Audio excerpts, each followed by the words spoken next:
बुद्ध और कर्म का सिद्धांत प्राचीन समय की बात है। भगवान बुद्ध अपने शिष्यों के साथ एक गांव में प्रवास कर रहे थे। एक दिन गांव का एक युवक उनके पास आया।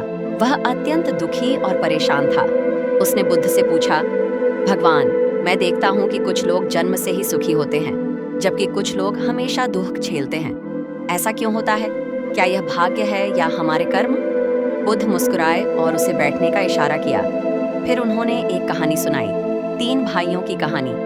एक बार 3 भाई थे। सबसे बड़ा भाई परिश्रमी था।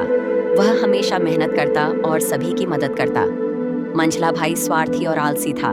उसे बस अपने सुख सुविधा की चिंता रहती। सबसे छोटा भाई क्रोधित स्वभाव का था। वह छोटी छोटी बातों पर दूसरों को नुकसान पहुंचाता। समय बीता और उनके कर्मों का फल प्रकट होने लगा। बड़ा भाई एक समृद्ध किसान बन गया, जिसका जीवन सुख शांति से भर गया। मंझला भाई कर्ज में डूब गया और दूसरों पर निर्भर हो गया। वहीं छोटा भाई एक दिन चोरी करते पकड़ा गया और सजा भुगतनी पड़ी। युवक का प्रश्न और बुद्ध का उत्तर। युवक ने पूछा, भगवान, तो क्या इसका मतलब है कि हमारा भविष्य हमारे वर्तमान कर्मों पर निर्भर करता है? बुद्ध ने उत्तर दिया, सही कहा, लेकिन यह केवल वर्तमान पर नहीं, बल्कि हमारे पूर्व जन्मों के कर्मों पर भी निर्भर करता है। कर्म 4 प्रकार के होते हैं। 1. प्रारब्ध कर्म। ये वे कर्म हैं जिनका फल हम अभी इस जीवन में भोग रहे हैं। 2. संचित कर्म। पिछले जन्मों में किए गए कर्म जिनका फल भविष्य में मिलेगा। 3. क्रियमाण कर्म। वर्तमान में किए जा रहे कर्म जो भविष्य को प्रभावित करेंगे। 4. आगामी कर्म।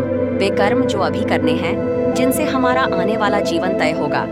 कर्म बंधन से मुक्ति का उपाय युवक ने फिर पूछा, तो भगवान, क्या हम इन कर्मों के बंधन से कभी मुक्त हो सकते हैं?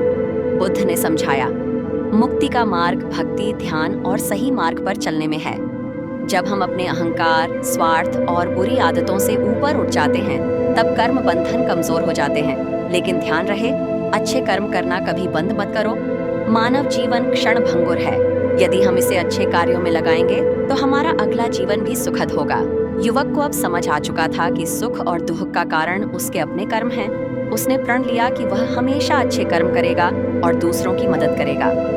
संदेश इस कहानी से हमें यह शिक्षा मिलती है कि कर्म का सिद्धांत अटल है। जैसे बीज बोया जाता है, वैसा ही फल मिलता है।